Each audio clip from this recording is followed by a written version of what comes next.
Alrighty. Well, hello everyone. Welcome to another edition of One Plus One, your place for inconvenience, truth telling, and myth busting. And on the program, my guest is Anis Germany from Lebanon.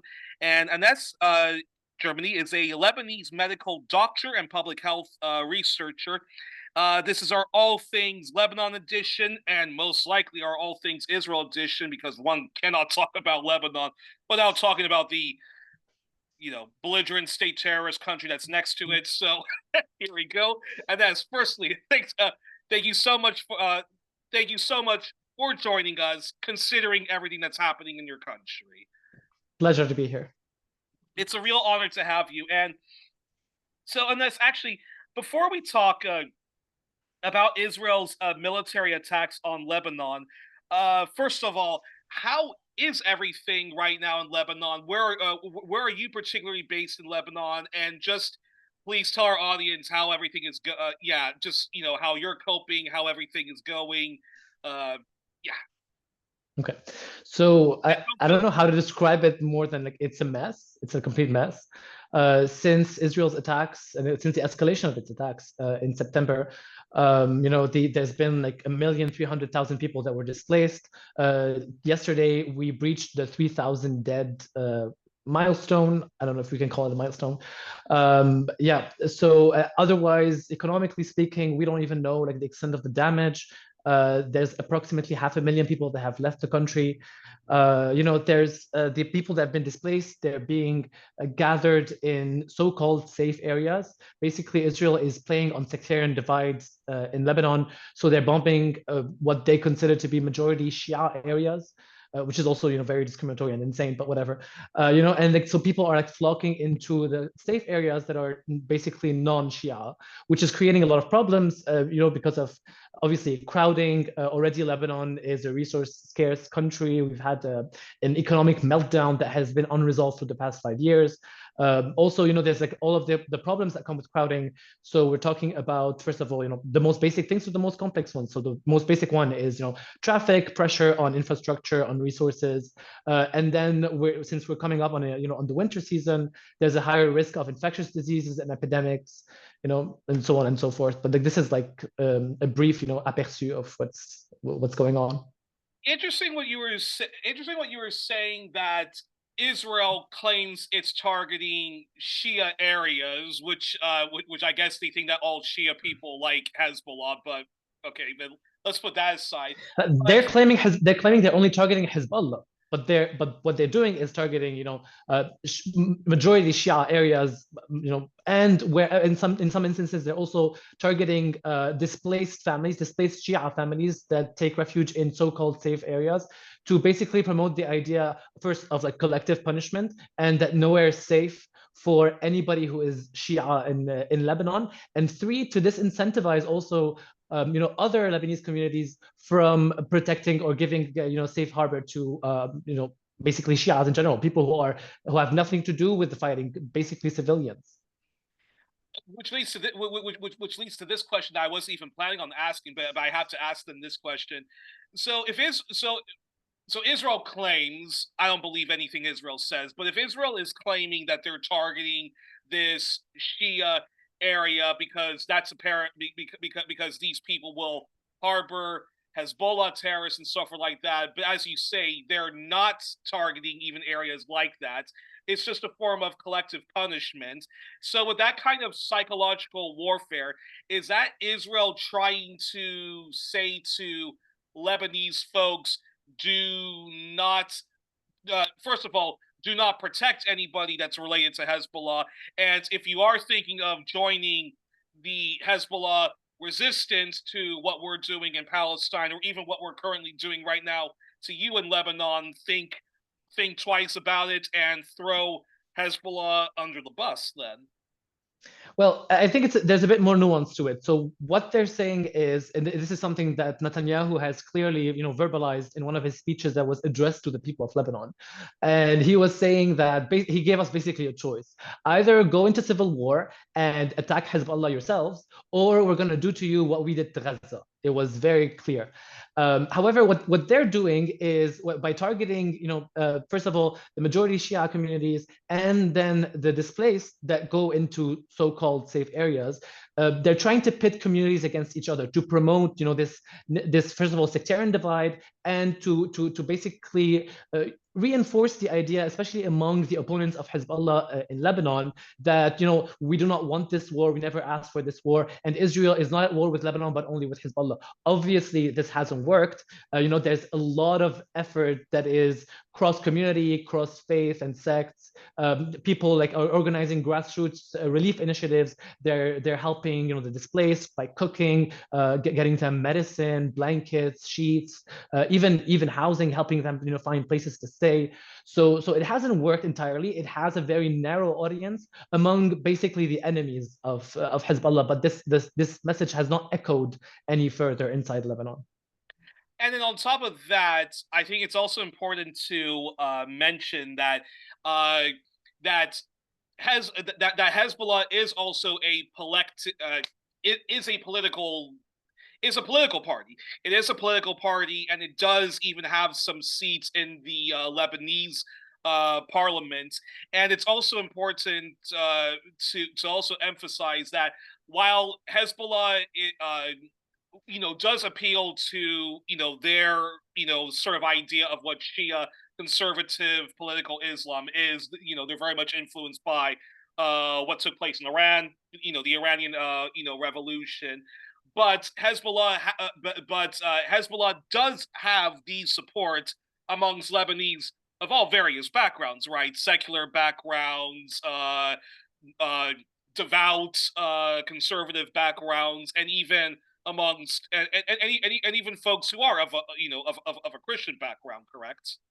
I mean, Hezbollah has an equal amount of support and opposition, especially considering its complex nature. So first of all, Hezbollah is two things at the same time. One, it is an armed resistance against Israeli occupation. This is true. It has been this way since its establishment in '82. But then after 2005, it integrated political life, Lebanese political life fully. They have MPs, ministers, and all of that. So taking into account the duality of Hezbollah, there's a lot of people that can support one but not the other.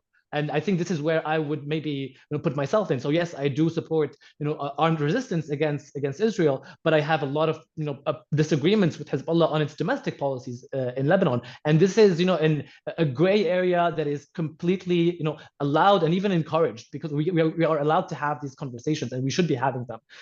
And even between sects, yes, there are problems. So you'll find the majority of right-wing Christian groups are opposed to Hezbollah, but to a degree of animosity, that sometimes that is barely even rational, considering what's going on today and the war and the year-long genocide that we've been witnessing at our southern borders, and Israel's promises, unequivocal promises that they're coming to do to Lebanon exactly what they've done to Gaza. So this is where rationality maybe leaves the room, politically speaking.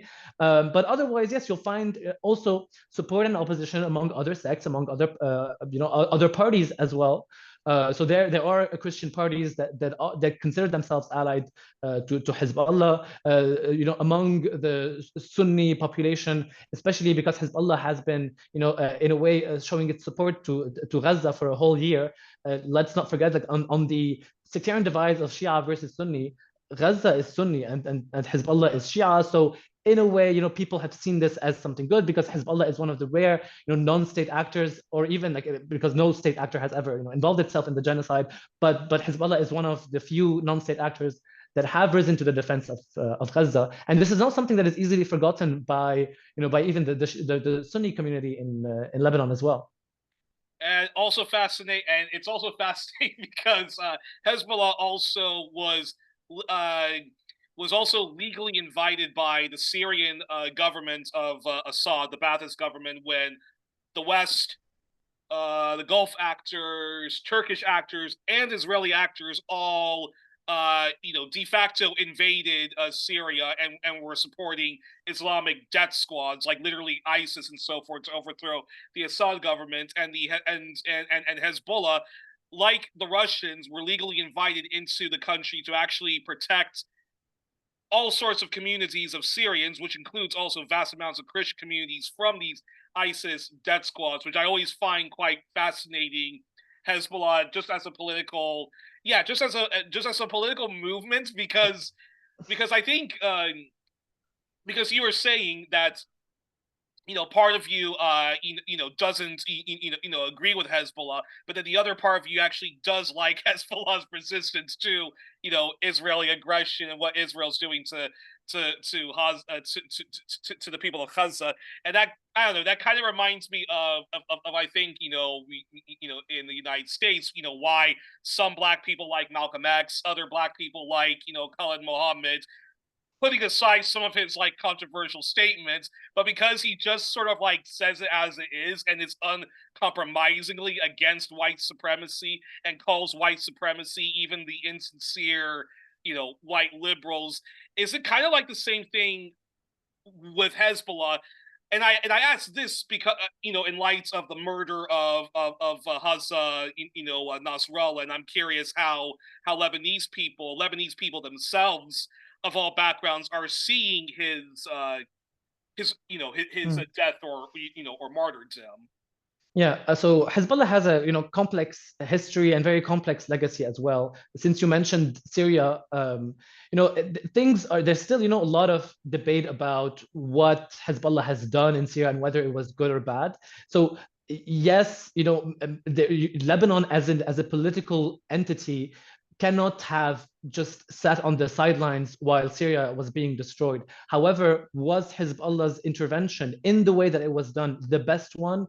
There's still a lot of debate around this point, and I think Hezbollah made a lot of mistakes along the way. One of them being, especially in Syria, one of them being failing to portray its intervention as a strategic nationalist form of intervention to protect the interests of the Lebanese state.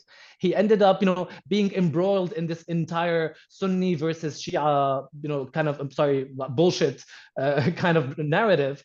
And this was a great failure on the part of Hezbollah. Even sometimes he was involved in a lot of military action that was not very I don't know how to portray this, because even like the whole intervention, people dispute its legality, but they don't paint the best image, of the resistance itself, and they were not able to even convince the Lebanese society that Lebanon, is in a region in turmoil, and the entire region is falling apart, and it's not just today. This is something that has been happening since the invasion of Iraq, the second invasion of Iraq.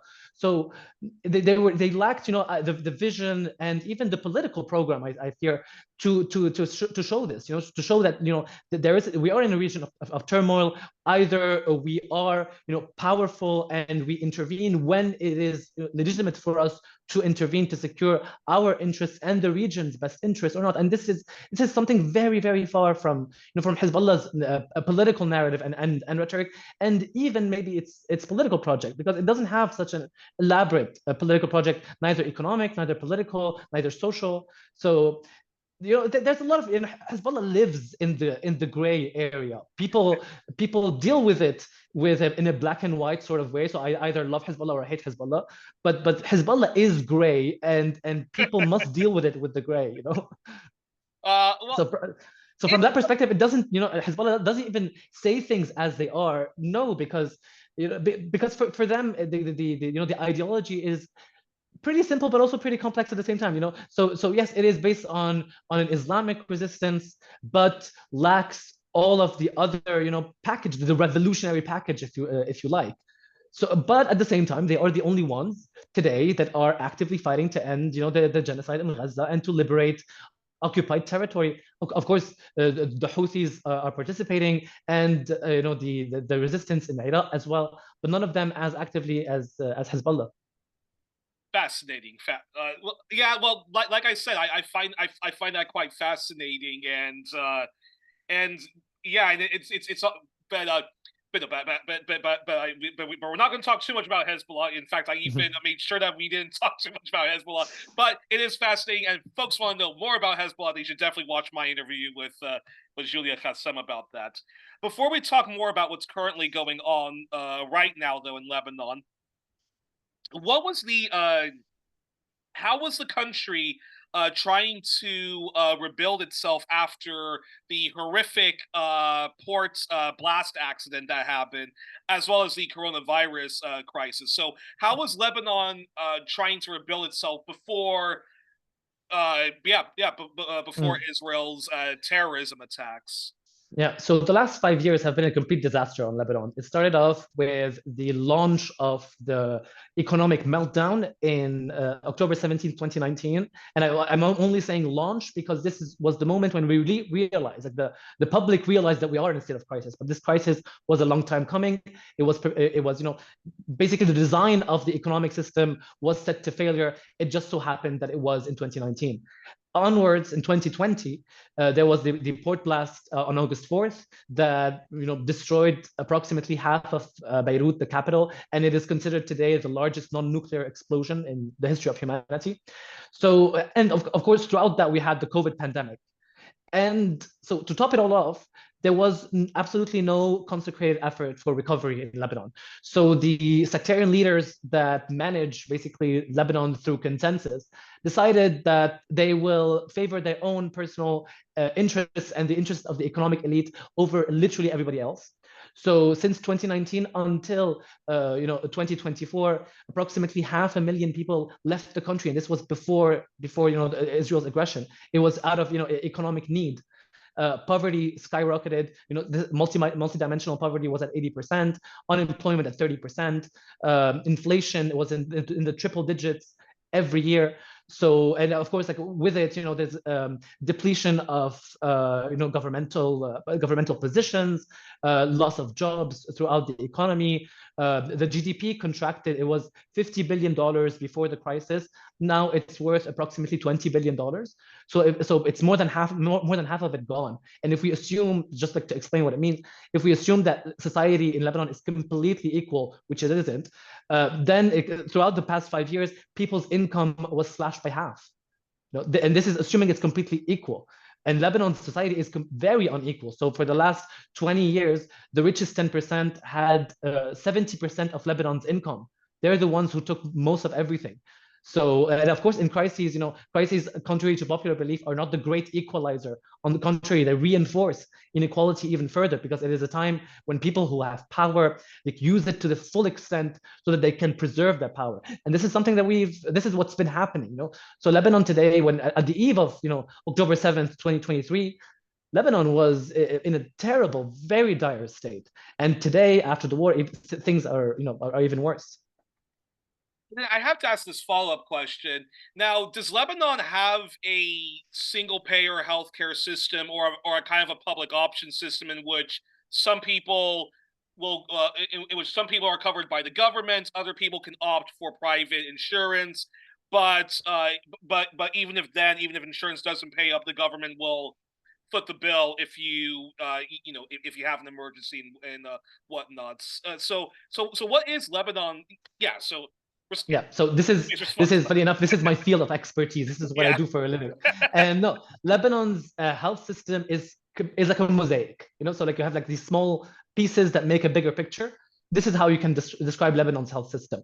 So you have 6 or 7 public funds and each person has access to this fund depending on their employment. So if you're a private sector employee, you have access to the National Social Security Service. If you are part of the army, the army has a specific, health insurance of its own. If you're part of the police, one of its own. If you're part of, the public service, also another one. So on and so forth. And it's only conditional on employment. So as long as you're employed, this is when you get insurance, and then the insurance package that you get depends on the type of employment that you have. Adding to it is private insurance, and you have the refugees in Lebanon that make up a third of the Lebanese residents. Talking mostly about Syrian and Palestinian refugees. So these people, so Palestinians are covered by UNRWA, and Syrian refugees are covered by the UNHCR. So it's very complex. It's very highly Wow. redundant, highly wasteful. But yeah, this is mostly how it is. Oh, Yeah, to go ahead. top it all off, you have there is also the final thing is that the Ministry of Health has its own fund, whereby people do not contribute to it. It's usually through tax money, and this is when they decide on a case-by-case basis, completely not completely, but mostly arbitrary basis. They decide to cover, patients or not, and this is mostly there's a lot of corruption in that. It's mostly like if you know the minister, they'll cover you. If not, they won't, with exception of some cases. So like if you have cancer or like you're undergoing dialysis, then yes, they'll cover you by default. But otherwise, it depends on how close you can get to the Minister of Health. So this is how it is. So Multiple okay, payers. okay, so very archaic, and very bureaucratic in the worst sense of the world. What happens then if somebody? So then, what happens if somebody is not employed, is is chronically unemployed, and or somebody who's like a stay-at-home mother or something like that? How are they covered in this archaic system? And even if you're employed, by the way, if you're employed as a freelancer, you still don't get anything. So it's So about it's also like irregular forms of jobs. So yeah, so so precarious this work. is So like a student that will bounce from job to job. Even teachers who are not, because it's very common that you have yes. a teacher that bounces from one university job to the next university job, unlike a typical high school teacher who will just stay within one community. But there's also lots of complications involved in that. Yeah. So basically, all of these forms of work are called informal work, and in Lebanon, informal labor accounts for 60% of total jobs. So like if we take all of the people who work, more than half of them have this informal arrangement. Either they don't have a contract, they're freelancers, et cetera, et cetera. So yeah, this has always been a huge problem for Lebanon in terms of like access to social protection and social health protection specifically. But things have become worse since the crisis. So if we're talking that unemployment has nearly doubled, this is a problem because in the same process, people also lost their health insurance. And people who already did not have any access to health insurance became poorer. So when they were paying out of pocket, it became harder for them. And so basically, for the people who had absolutely no insurance, their only recourse was one of two things. So they can either go to the Ministry of Health to get this coverage if they have their own political access to it, or it would be through the NGOs, and these NGOs are also affiliated to the sectarian political parties. So it's basically through these channels, of political and sectarian allegiance that they could access healthcare. However, the problem became far worse after the crisis and COVID and the port blast and today with the war. So that even if like these channels want to cover everyone, it's going to be nearly impossible to do that. Unbelievable. And I think that's a perfect and in fact that's a perfect segue to this question, which is what is the state of Lebanon right now, following a month or two of Israeli Israeli state terrorism? Hmm. So it's hard to tell yet because the dust has not settled. There's been some estimates of the damages. I've heard some insane estimates. Honestly, I cannot say how accurate they are because the areas that are being bombed are not even safe for people to go and see like how many buildings have been destroyed and all that. We're far from that yet. However, the UNDP has made an estimate of approximately $3.5 billion in losses. However, the real damage is on the long run. So as I told you earlier, there's around approximately 500,000 people that left Lebanon since like in the last 2 months. This is a huge long-term loss. It's not a building that you can just rebuild. These are years of experience, of knowledge, of work, completely gone, and these people are never going to come back. Adding to it, there's also, of course, where all of this damage has to be rebuilt in the context of a crisis that has not been resolved. And the most important part is like some of these damages have compounding effects. So once you start damaging, the electricity infrastructure, the water infrastructure in certain areas, this means that businesses cannot function. If businesses cannot function, the state revenue is decreasing, and their expenditure decreases even further. It's a whole cycle of of need and resource scarcity, and already like in the UNDP projections, unemployment will increase, and the contraction of the GDP will continue, not for this year, not for 2024 alone, but until 2026. And we're only talking about a conflict that has been going on on a severe, aggressive scale for the last 2 months. Unbelievable. And that's a perfect segue to this question, which is, can you talk to us about the long-term environmental impact Israel is unleashing on the Lebanese people? And if you have any information on the occupied territories, so the humongous environmental devastation that Israel has been unleashing on the people of Gaza, the West Bank, and East Jerusalem, but particularly Gaza, please, please feel free to share information. Yes, you'll find them very similar. Like what's happening in Gaza and in Lebanon are basically the same things, the same problems with the same consequences. So since October 7th last year, Israel has dropped a huge amount of white phosphorus on Lebanon, equally on Gaza. White phosphorus, first of all, is an illegal weapon to be used against civilians and in civilian areas as well, even if no civilian is injured. So what it does is that it burns continuously. So white phosphorus ignites when it's exposed to the air and keeps on burning until if it hits, it can burn through your roof, metal, and even the skin, and it reaches bone. So this is highly flammable material that keeps on burning. Then what it does is it oxidizes in the air. As it burns, it oxidizes and becomes an acid. So this acid can then be inhaled, and then it will burn your lungs from within, or it will go through the bloodstream and deposit, in the kidneys, and also cause kidney problems. And if it doesn't hit any human being, then this acid goes into the soil. So the soil cannot be used for agriculture anymore because the pH will be lowered. So it's not, it makes the soil infertile. Israel has used it extensively in Gaza, and it has used it also extensively in South Lebanon. A lot of, the earth there is not even, already they burned a lot of fields, but also what's left is a soil that is unsuitable for agriculture anymore. Second, they've also dropped a large amount of cluster bombs. Cluster bombs, yes. So the cluster bombs are these, it's a missile that explodes into thousands and thousands of very small bombs that hit the ground. Some of them are known not to explode. This is also another illegal weapon. Countries are not supposed to use these weapons because it is very difficult to track down these small bombs once they fall, especially after a conflict.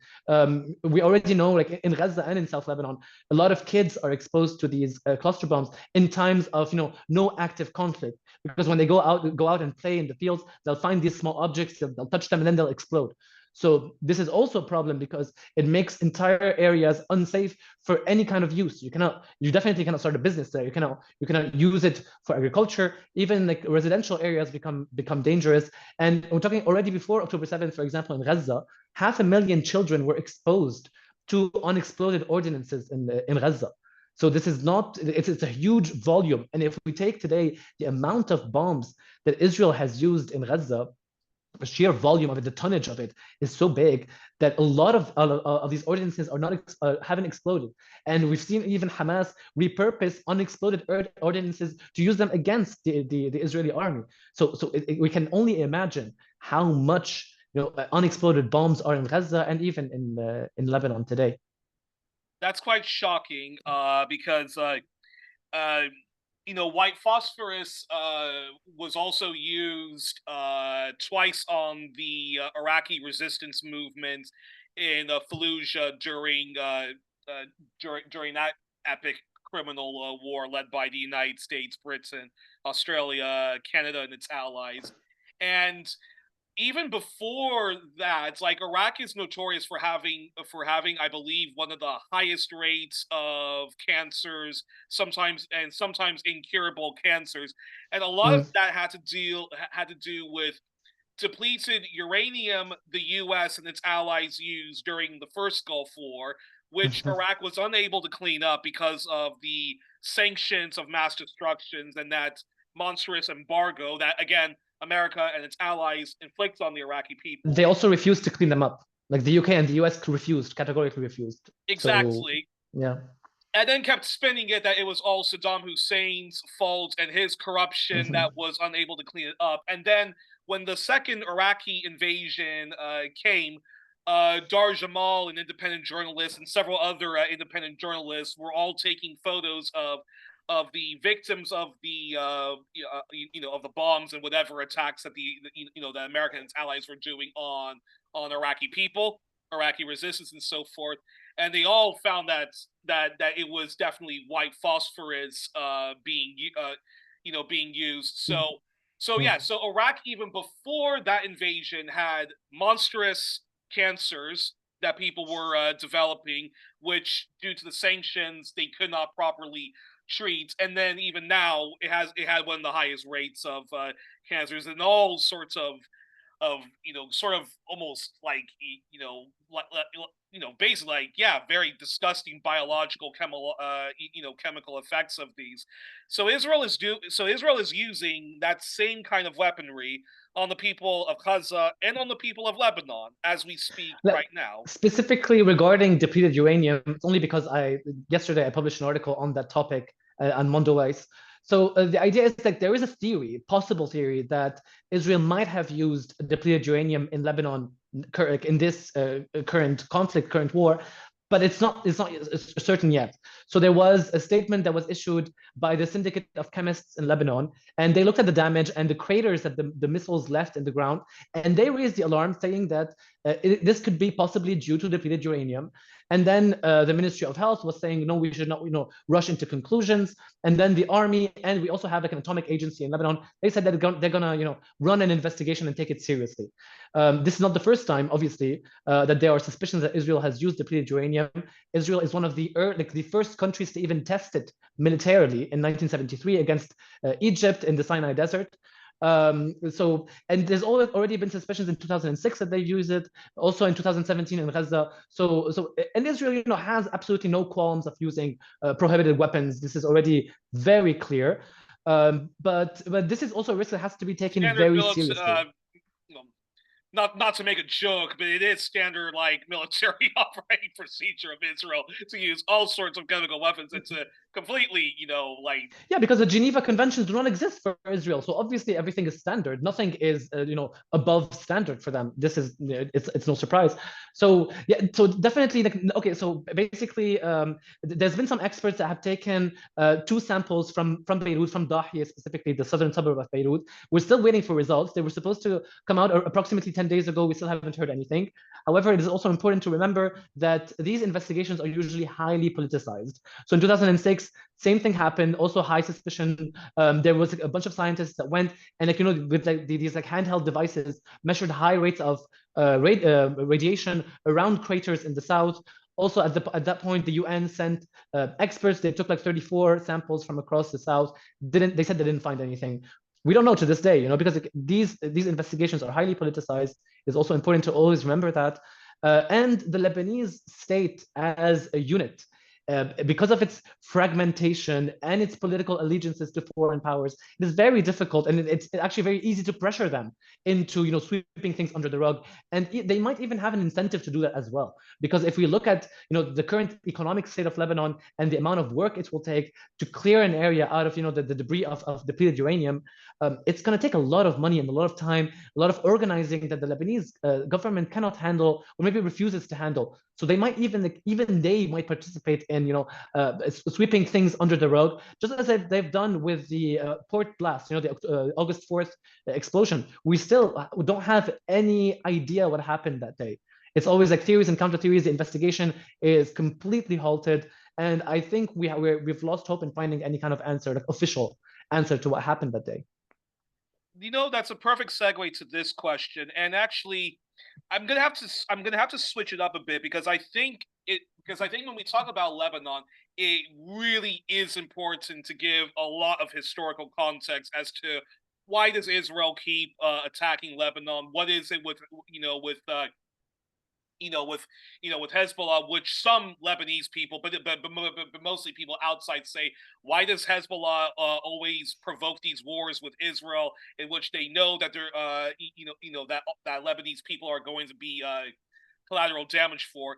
So before you answer why the army isn't able to retaliate against Israel, do explain to people about the Lebanese civil war. What was Israel's involvement in that war, and how it was Israeli state terrorism and Israel's involvement in the Lebanese civil war, in which they were not some innocent bystander that only invaded because of Palestinian terrorism, but Israel's very involvement in Lebanese affairs and southern Lebanon is why a Hezbollah, came about. Mhm. So please talk Yeah. to us about that. Yeah, so Lebanon and Israel have a very long history of Israeli aggressions, as it happens. It started in 1948, with the Nakba. There was also a 1948. massacre. Yes. There Okay. was a massacre in South Lebanon called the Hula massacre that was perpetrated by the settlers, the Israeli settlers at the time in 1948. So the plight of the Palestinian people started in tandem with the plight of the Lebanese people as well. And obviously it was only meant to increase in its scope and its aggression, only because the Zionist project, as we all know today, is a settler but also expansionist project. So it has to gobble up even more land and more people. So, and since 48 until the civil war that started in 75, I cannot even remember how many times Israel has attacked Lebanon. There is at some point they did like a commandos operation in the 60s on the airport in Beirut, and they set fire to the fleet of the Middle East Airlines, which is the Lebanon's official airline. There were others, like multiple other attacks, one in 74 as well, and then 75. There's the civil war. At that point, there was a somewhat complex environment at the time, but you can boil it down to there were the right-wing, mostly Christian forces that were basically conservative and wanted to keep the majority. They wanted to keep the economic system intact and the representation of Christians also intact in the Lebanese government. On the other hand, the right-wing Christians were more like pro-Western looking. The leftist forces were more majority Muslim, pro-Palestine, with the Palestinian factions that were in Lebanon as well. Also more socialist inclined, more pro-USSR. So this whole mess of multiple, convictions burst up in 75 into a civil war. So the civil war, basically the real action in the civil war lasted for about like 2 or 3 years tops. After that, even though the civil war ended in 91, but by the early 80s, things had calmed down. So everybody across the board was disappointed. They expected things to be settled very quickly. It was basically a stalemate by the beginning of the 80s. In 82, Israel decides to invade. And then this is when the real destruction happens. So from 75 till 82, Lebanon's economy was functioning pretty well. Yes, okay, there was like these outbursts of violence, but things were settling into a new status quo that could have ended the civil war in the early 80s. But then 82, Israel, decides to invade Lebanon. They declare an intention to run a 48-hour operation in South Lebanon. They ended up occupying South Lebanon for 18 years after that. So in 6 days in the invasion, they end up 18 breaching. years. 18 years after that, yes. Okay. So, but it was supposedly, they said it was a 48-hour operation at the beginning. So, but the rationale of Israel. Yes, of course, to push back the PLO behind the Litani River. Same rhetoric that we're hearing today about Hezbollah. So what they did in their invasion was very similar to what's happening. So what happened in Gaza in the past year. However, it was just not televised. We didn't see it, but it did happen. The amount of destruction was huge. The casualties in the thousands, and even like so as you know, grosso modo. The PLO's share of Lebanon's GDP at the time was approximately 30%. So a third of Lebanon was the economic businesses of the PLO. In a couple of days, everything was razed to the ground. Nothing. And we're talking about, just like civilian industries, jobs, offices, everything, because they really wanted to, keep the Palestinian population in Lebanon active and productive and to participate in the economy. So they were like a huge economic player in Lebanon, destroyed everything in a couple of days. On the 6th day, they had reached Beirut. They besieged it, bombed it relentlessly day and night until the Americans reached an agreement with the PLO to evacuate the PLO out of Beirut. So even if the PLO had left Lebanon at the time, afterwards Israel commits a massacre the massacre of Sabra and Shatila, these two massacres that happened after the withdrawal of the PLO, even though the PLO had taken guarantees from the US and from Israel that Israel would not attack the civilian Palestinian population in Lebanon. A couple of weeks later, they committed, Sabra and Shatila. And after that, they kept on occupying South Lebanon for the next 18 years. So the moment Israel invaded Lebanon in 82, a bunch of people decided to organize. They called themselves at that point Hezbollah, and they are the resistance that we know today. And for the next 18 years, they kept on resisting and making Israel's position in South Lebanon untenable, even though the Lebanese government in 91, when the civil war was over, the war in the south was not over. So we have to keep this in mind. And this is important to understand the role of the army later on in your following question, Youri. So the Lebanese central government was fine. They're like, okay, let's rebuild Lebanon. By Lebanon, they mean, Beirut and Mount Lebanon tops, and there was like money coming in and debt, Yes, exactly. There was like high interest rates. Everybody was having fun.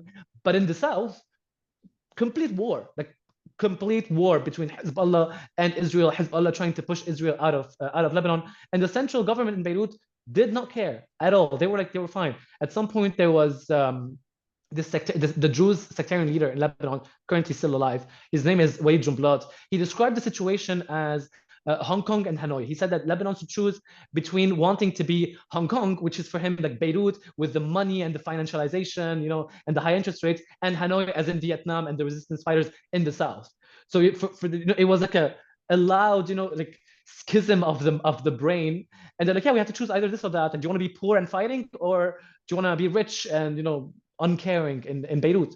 So eventually in 2000, despite all expectations, Hezbollah manages to liberate the South Lebanon, handing one of the earliest, most major defeats to Israel. For the first time in history, Israel had to withdraw from land that had occupied. So yeah, it was no small feat. Okay, so that's very important because a lot of times, and I'm pretty sure even those who try to be the most informed when it comes to all things Israel, all things Palestine, Lebanon, I think many people would be very surprised when you say, "Wait a minute, but didn't Lebanon stop having a civil war at one point? Why is Israel even occupying southern Lebanon?"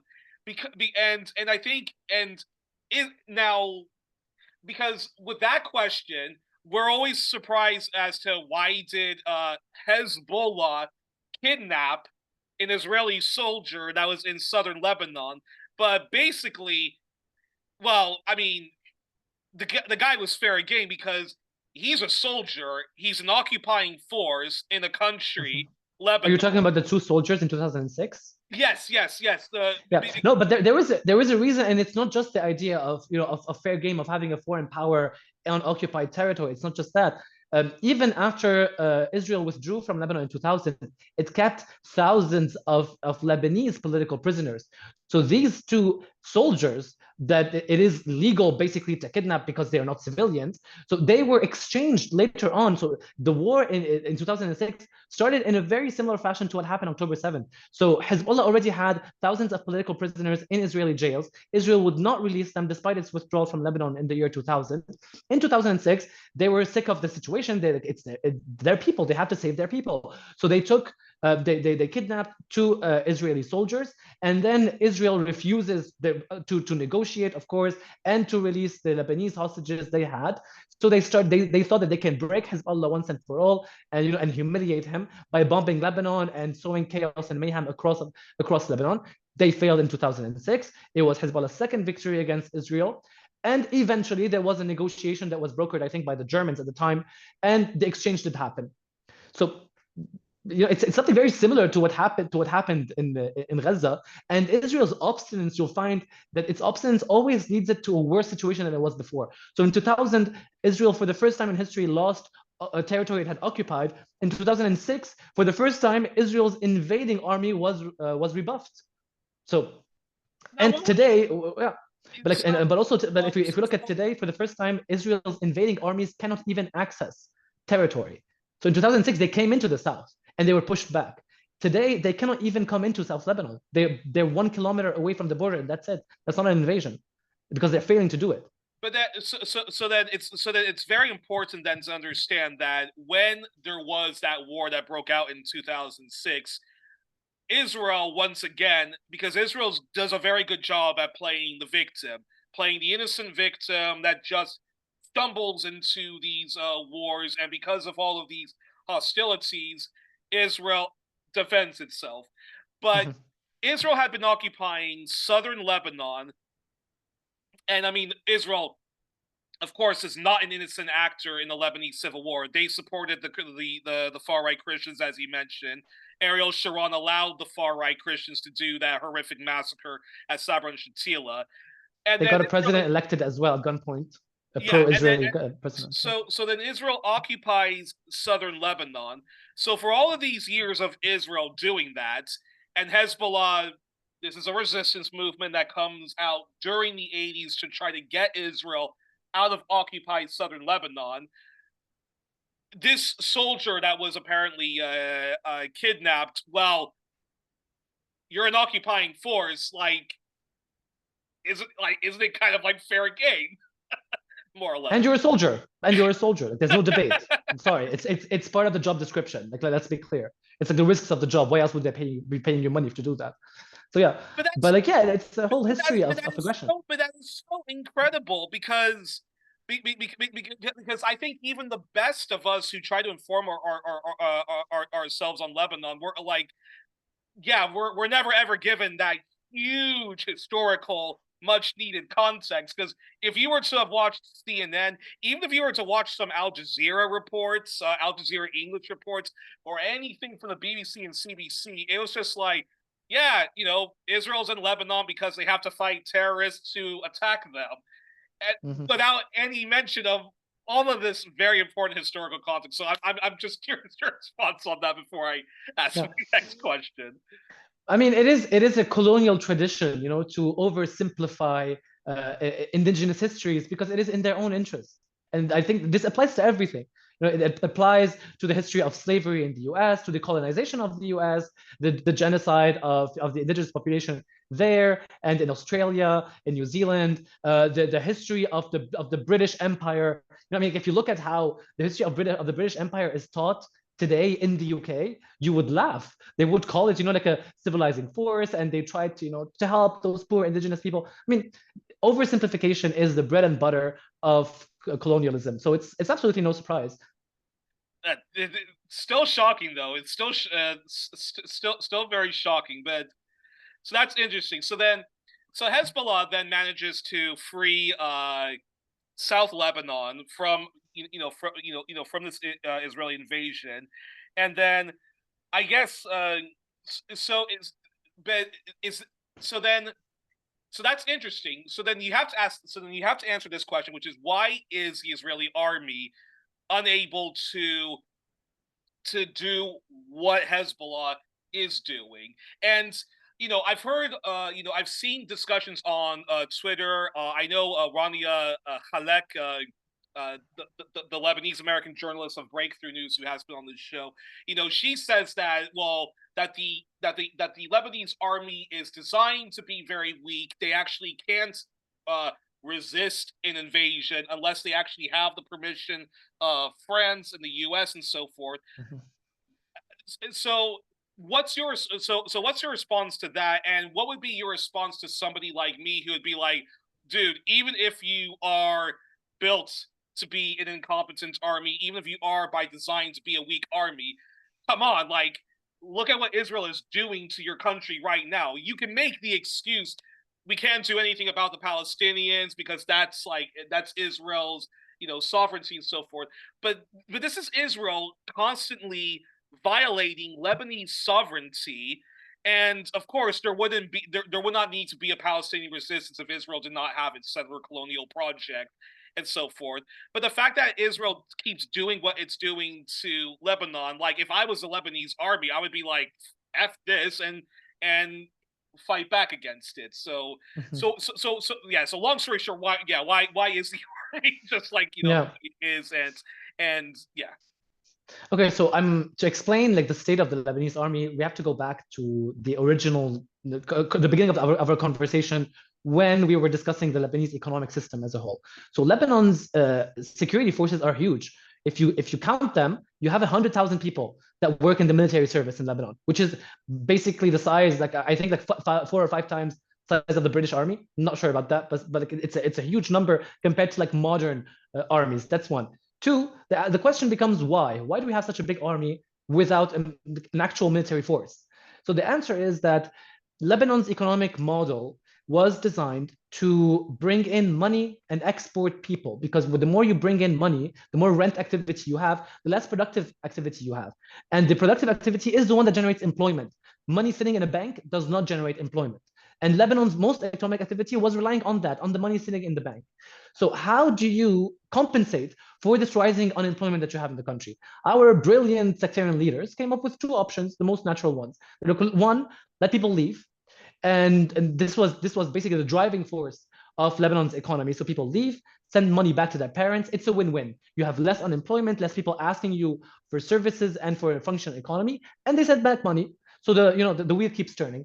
And number two, for the people who cannot leave because they don't have the qualifications, the education, the skills that might be wanted by a Western economy that would employ them, then you create public employment. And the best one is obviously the army and all of the other security forces, because you don't need to have a skill to be there. So basically, the Lebanese army is a huge social welfare program in Lebanon. I think you can boil it down to just that. It is not about, yeah, it is not The worst about kind of socialism, right? fighting.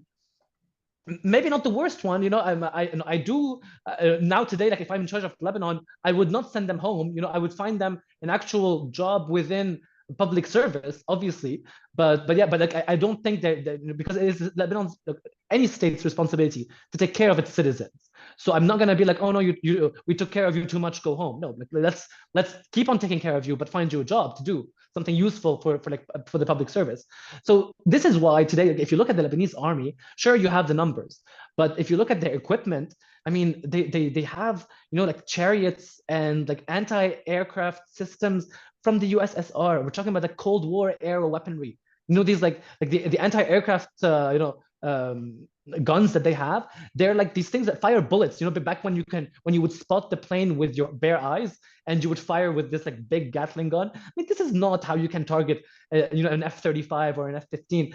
These planes, you can never see them in the naked eye. You need to have these like very complex radar systems and targeting systems. So asking the Lebanese army today to be part of the conflict is asking them to commit suicide, plain and simple. And Hezbollah maybe doesn't have the technological equivalent of Israel, but Hezbollah has mastered asymmetrical warfare. So a Hezbollah fighter can come out of a tunnel, shoot at an Israeli target, go down into the tunnel, and disappear. This is the tactical advantage that Hezbollah has on Israel. A regular standing army like the Lebanese army with no equipment whatsoever, they'll be like in their barracks, sitting in a position that Israel can target in 5 seconds. It will be done with the Lebanese army. So there is no point in asking them to fight. However, there might be a point in asking them to be more involved in handling the domestic front in Lebanon. So like the efforts to save the injured, lift these the buildings that had collapsed, organize, because they organize a lot of stuff, like because of like the high density of population that's happening in these safer areas. You have to organize people better, because there's more frictions, there's more security tensions between people. And yeah, this is something I had hoped the army would do, but yeah, there's barely any effort on that front even. And this is where I would say the army should have been involved. So even if even if a bunch of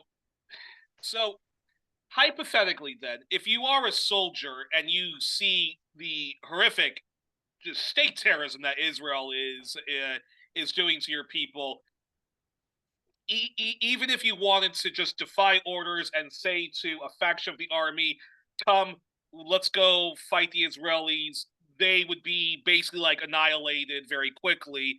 It is Ergo, suicide. ergo, if you actually are the army and actually want to fight, and you actually want to, resist the colonizing force of Israel or any other force, Hezbollah is basically like your only outlets then, right?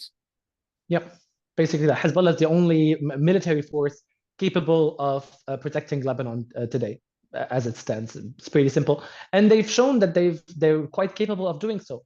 Unfortunately, they're not. Asymmetrical warfare means that they cannot have these complex radar systems and infrastructure to bring down Israeli planes that are the ones wreaking the most havoc and damage across Lebanon. However, on the ground, they've shown, exceptional abilities to keep Israel at bay. So we're talking about a ground invasion that has been going on, that has been announced on October 1st. Israel said that they're coming into Lebanon for a ground incursion.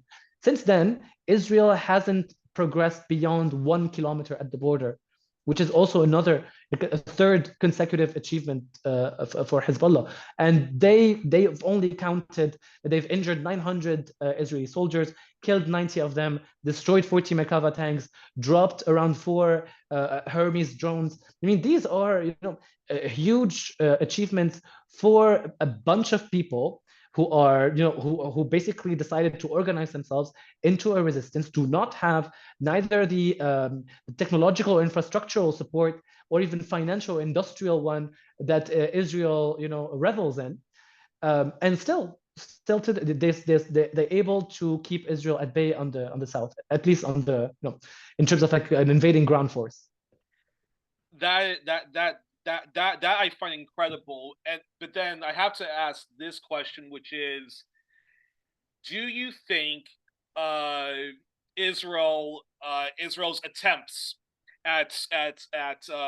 Israel's attempts at trying to reignite another civil war between the Lebanese people, or Israel's attempts to psychologically terrorize the people, in which basically they want them to throw Hezbollah under the bus.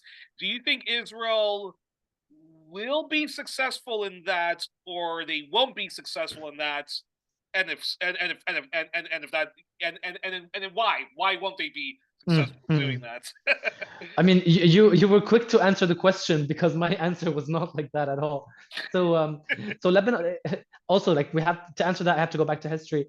So the end of the civil war in Lebanon in 91 was built on an agreement between the warring factions. So the warlords decided to abandon their weapons in exchange for coming into government, with the exception of Hezbollah, that was given an exception to this because the south was occupied. They told him, you do you, but we are going to stop fighting, and we're going to take a part of the state in exchange for that.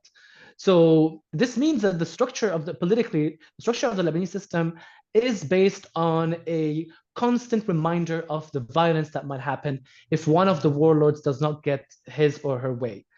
Mostly his, actually. There's no women sectarian leaders. So yeah. I don't know if it would have mattered. So so at the end, so basically in 2019, when the financial crisis happened, the agreement on which these sectarian leaders got on the table and dropped their weapons and took a share of the state in exchange for the money, obviously, this agreement became void because there's no money left around to go around. So since 2019, it is fair to say that Lebanon has all of the components for a civil war.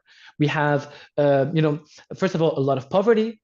Our public services are shrinking. Our state is nowhere to be seen. In fact, it is only seen when it's there to prey on people and their livelihoods and whatever money they have left.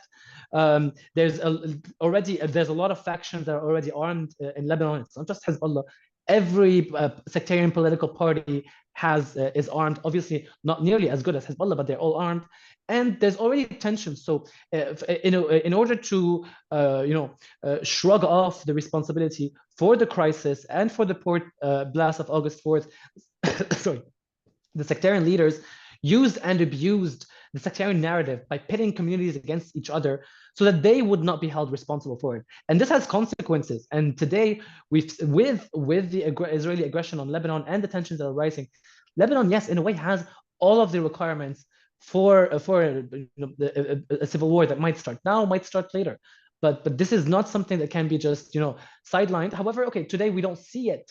I personally maybe don't see maybe a desire to start a civil war, because a civil war would also require foreign support. because you need a commitment from foreign powers. If you're a sectarian war chief, you need a commitment from a foreign power that will supply you indefinitely with weapons so that you might achieve your political goals on the ground.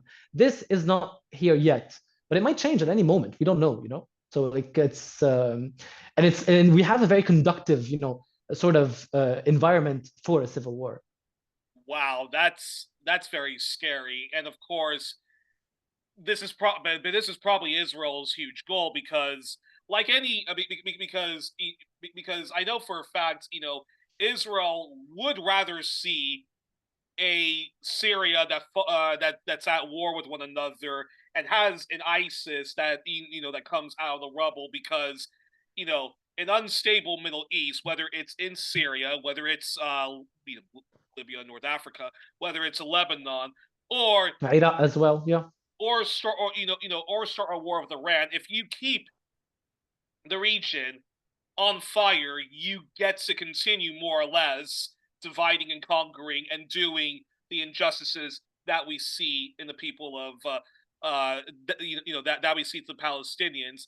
And is this why the West more or less is letting Israel do what it's doing, because Israel is more or less doing the dirty work of the West to have like an unstable region where they can just divide, conquer, wheeler, dealer, and all that stuff?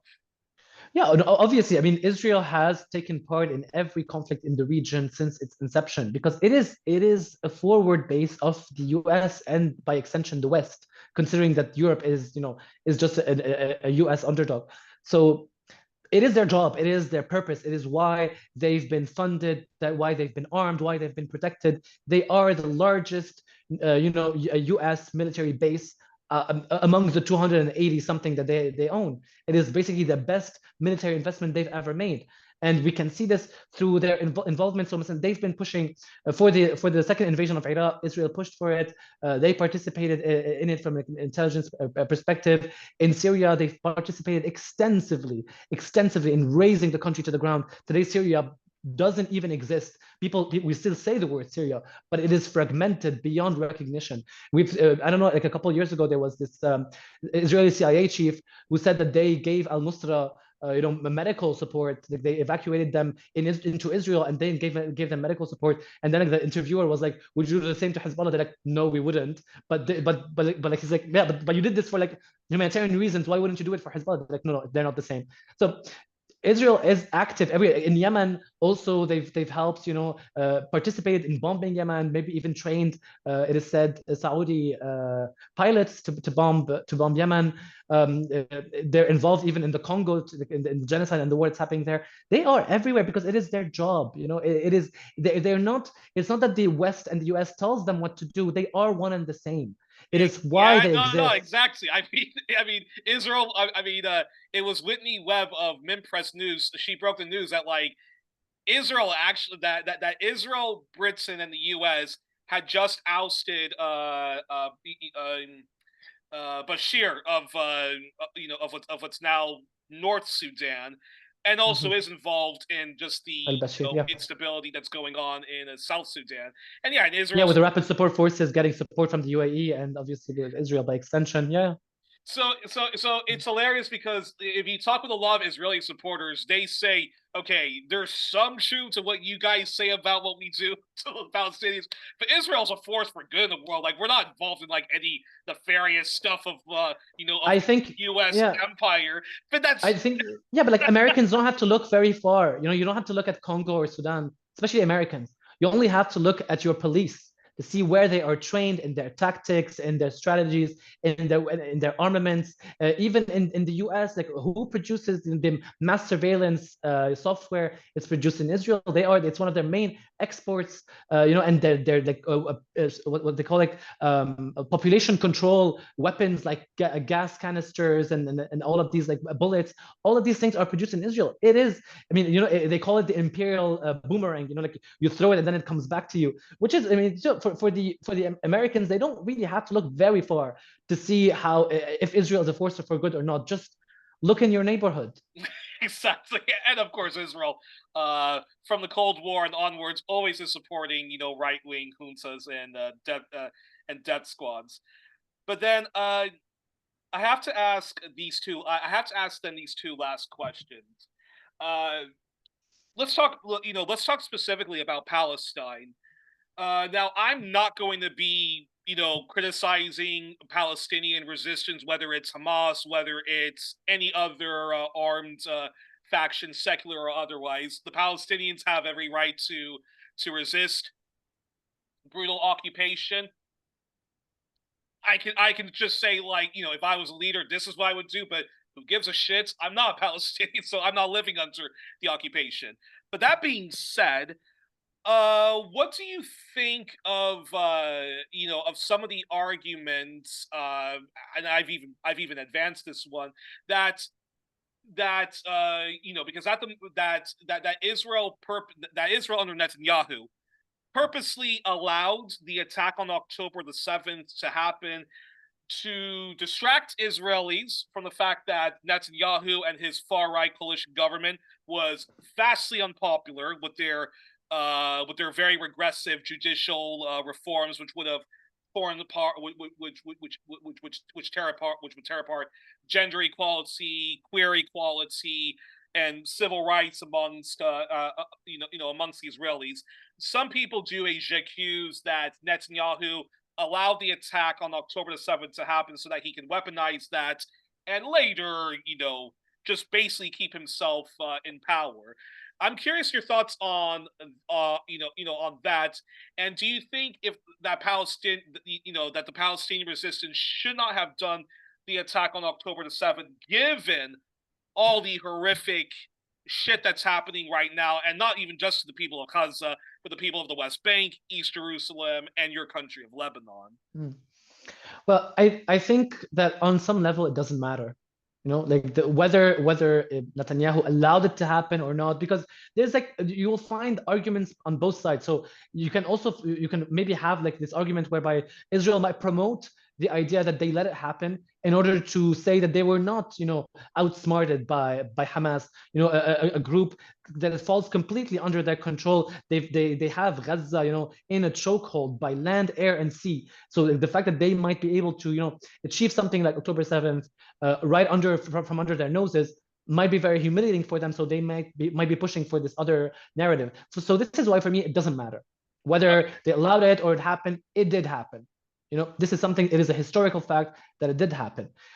Let's look at what's been happening before. So the moment when October 7th happened, it was already the bloodiest year in the history of Israeli occupation of Palestine in terms of attacks, pogroms, arbitrary arrests.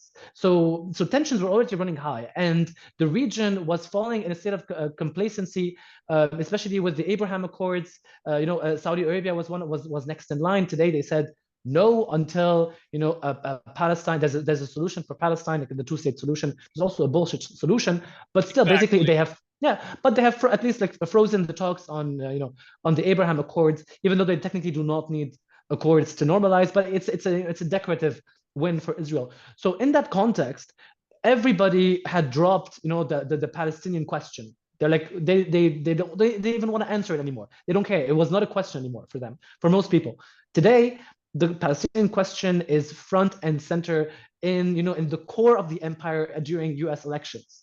So this is not a negligible achievement.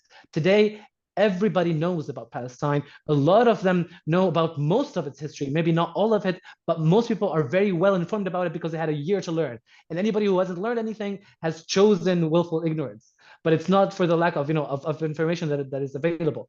So no, today, yes, I cannot say whether in retrospect October 7th was right or wrong. I think most of this, the validity of this event, will be decided later on. I think that the real challenge will not be the war itself or the genocide itself, but it will be the post ceasefire political arrangements that are established. This is when either true destruction or opportunity will be will take place. So if we look at Iraq, for example, the invasion was sort of brief. It was like a destructive campaign, but the true destruction of Iraq, what happened later on, the true destruction of Syria also happened later on. In Iraq, it was by dismantling the Iraqi state, completely bringing in these foreign companies, each one of them taking part of out of the land and economy of Iraq and its resources and wealth. Same thing in Syria, but like in the opposite, you had this stranglehold with the sanctions that basically keeps Syria fragmented in limbo indefinitely. Today, the same issue might happen to Gaza. So what's going to happen after the genocide is over? First of all, what is left? This is a very important question that needs to be answered. We don't even know what is left from Gaza. We don't, the scope of destruction, we do not understand. And two, who will be in charge of the Gaza Strip afterwards? They can easily come up with a plan, like if I put myself in their shoes, whereby they'll be like, okay, so this is Gaza, we're gonna keep the Palestinians there, but we're gonna bring in, these multiple foreign companies. Each one will take a part of the health sector, a part of the water infrastructure, a part of bringing in food and supplies and so on and so forth. So basically, in that way, which NGOs were already doing NGOs are different. before the supposedly Oslo two-state solution. Yeah, but this time you bring in foreign companies, and then this is how you basically, even though Hamas is not defeated, you void it out of its purpose in Gaza. It offers no service whatsoever to the Palestinians of Gaza, and this is maybe something that they can they can definitely push for, even if they do not depopulate Gaza completely either by killing them or moving them outside. There's also this very legitimate threat, and similarly in Lebanon today, there's also a lot of a huge possibility that Israel might succeed in politics where it fails, militarily speaking. So, for example, and it's very funny to me remembering that, but at the end of the 2006 war, even Lebanese people were convinced that we had lost the war, even though we had won. Like if you look at, like Israeli publications, Israeli military analysts, they spent decades, like the decade that followed 2006, just analyzing what went wrong in this war and preparing, because they said it was an unequivocal failure. But Lebanon saw it as a defeat, which was insane, And so today, also like the framing of what happened today, that first of all, what Hezbollah won in its fight against Israel. There is, yes, something that we won. What Lebanon has lost, this is something also that we lost, but we have to acknowledge all of it. And I truly, truly hope, and of course, this is also me. I will never tell how, a resistance fighter, how they should think and what ideology they should subscribe to, because they are literally putting their lives on the line. So until I am willing to do the same and pick up a gun and fight next to them, I will not lecture them on any of that. However, I would definitely genuinely hope that that the Lebanese resistance, would use the opportunity of its military success today into something transformative. So, as I explained earlier, Lebanon is at risk of a civil war, and these are very genuine threats. So we might be losing despite having won this battle. So, in that context, in order to mitigate all of these risks, we do need a strong, capable state that is representative of people, that gets out of this framework of sectarian allegiances. This is something that Nasrallah himself has said during his victory speech in 2006. He said the resistance will not remain a resistance in its current form forever. Eventually, we want to integrate the state, and for us to integrate the state, this state has to be a civil, secular state that represents everybody equally, a state that is capable of of leading its people, of directing them, and also giving them the basic services that they require. I believe that, just as I hope that Hezbollah doesn't fail the way it had failed in politics after 2006, and they succeed today, because today the stakes are higher than ever for all of us across the region, whether it is for Hezbollah as a resistance movement, for Israel itself as a Zionist project, for Lebanon as a geographic unit, and even Iran and its ambitions to be like a regional power. All of these things are at stake. And I think, and especially Hezbollah, with the loss of Nasrallah, today they have an opportunity from this war to create something better, so that next time, because there's always going to be a next time with an expansionist settler project, next time we have to do better. We have to be more ready. We cannot be taken by surprise. We cannot have a million people being refugees in seconds. We cannot have people without bunkers, without healthcare, with all of these payers. We have there's a lot of work to be done, and also having to stop the brain drain that Lebanon is happening. I mean, if you constantly have people moving out of the country, and then they go to the United States, or they go to France, or they go to Yeah. any other Arabic-speaking country. I mean, they'll. I mean, and this is what happens with immigrant families. Some will choose to assimilate just to get ahead in life, and then they've lost that identity and that And connection even with if they don't, Lebanon. but even if they move and don't assimilate, they are a loss.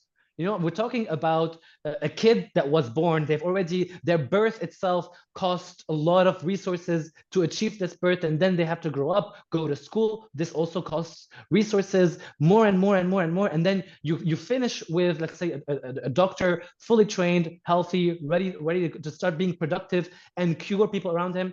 And then you send this perfect package abroad, even if they stay, you know, connected to their roots. The fact that this person is not in the country that basically produced this person from its intellect to its physical presence, yeah, it is a huge loss for the economy, and even for the growth, for any kind of project, state building project for this country. So if we don't have our doctors, our experts, where are we going to get them from? We're going to hire the World Bank, the IMF, and McKinsey to do it for us? It's not going to do anything good Oh for us. no. Yeah. So this will be my second to last question. So if Lebanon, if Lebanon did not have Israel to as this constant nuisance, what do you think overnight can fix Lebanon's chronic wounds? So what Well, could as I yeah. what Mm. could the Lebanese state, if it wasn't this horrific sectarian nonsense of and they're all a bunch of capitalists at each other's throats on top of that. So what overnight, if those guys stopped doing that, so what overnight can Lebanon do to fix Mm. this the fact that they are a failed state because of all the sectarianism, all the Western imperialism. And Yeah, I think I'm gonna just echo what I said earlier. I think Hezbollah has the capability of doing that almost unilaterally, almost, because they're still the most powerful group, and they can convince a lot of the other groups into that as well. But yeah, I think definitely like everything has to be, not rebuilt, because there was nothing there to begin with. We have to start from scratch. We need a functional country that represents people not based on their sex, but on the basis of them being citizens of this country, with providing them with the services that they need: free education, free healthcare, redistribute resources. Land is highly concentrated in the hands of the richest 10%. They own like more than 80% of the land. This has to be redistributed. The financial sector has to be reformed from scratch. There's $100 billion losses in the financial sector. The responsibility for these losses has to be shouldered by the bankers, who made approximately $30 billion in profit over the last 30 years. These people are more than capable of shouldering these losses, and we have to restart. We have to have a plan for our country. So what do we envision Lebanon to be? What do we want to do? We don't have to do one thing, but we can do a lot of things. Do you want tourism? Sure, let's do that. But you cannot be only tourism. You have to produce some things, to have some intellectual production as well. Also, military production. We need military infrastructure. We need bunkers, airplanes. We need airports. We need ports. We need an army that is trained and equipped. We need to leverage Lebanon's position as a country that that can be stable on the Mediterranean coast, and which is something very important for the Europeans that are terrified of refugees. But if Lebanon falls, the refugees are going to flood Europe, including the Lebanese refugees, not just the Syrian and the Iraqi refugees as well. So we need to establish Lebanon as an independent entity that is able to withstand, the wrath of the West, but also not being, completely dependent on Iran. There is a middle ground that is there for the Lebanese people, and I think this middle ground is lacking, not just for Lebanon, for the entire region. This project can project itself onto Syria, that is ravaged, onto Iraq, that is ravaged, onto Yemen also, that is ravaged, even maybe liberate other despotic systems like Egypt and Jordan. There is much to be done across the region. I think the biggest failure, the biggest problem, I think, is that we lack this third option. This third option, that is a citizens option. yes, no, I mean, in a nutshell, it's either pan-Middle Easternism, which is secular and which is which is leftist, or this ongoing barbarism, and that cannot continue anymore. We always go back to socialism or barbarism. Yeah, exactly.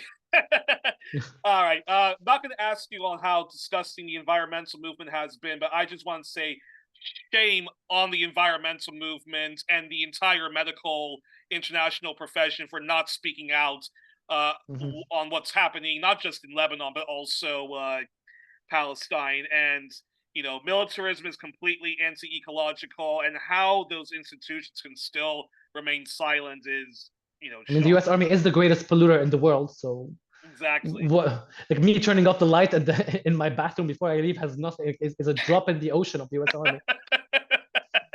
Exactly.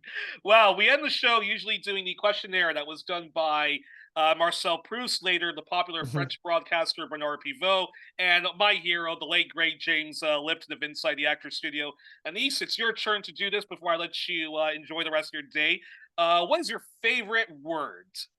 And it can be in Arabic, by the way. Yeah. Okay. So my favorite word is revolution. Not just because of its political implications, but because it means change and also a cycle where we might end up right where we started. So I love the ambiguity of it. Fantastic. What's your least favorite word, then? Resilience. They say Resilience. They use this adjective on, yes, they use it on Lebanon all the time, and I hate that word. Lebanon should change. It should not be impervious to change. Then okay, interesting. Okay, then what turns you on psychologically, emotionally, or spiritually?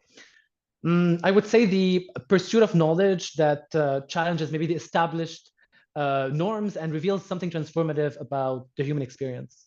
Fantastic. Then what turns you off then? Oh, the opposite of it. So complacency. Yeah. Then what sound or noise do you love? I don't know. I think about my mom's village in Syria. We have a house there on top of a hill, and then there's a huge valley. We used to wake up in the morning at like around 6 a.m. There's like wind rushing through the valley. I think it was one of the most beautiful sights I've ever seen, and the wind really stayed with me. Well,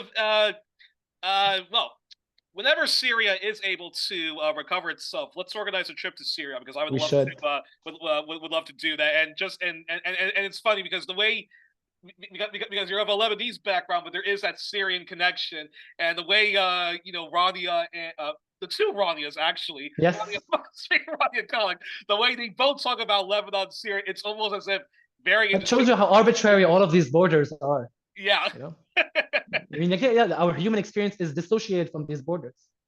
All right, interesting. Then, and then what sound noise do you dislike then?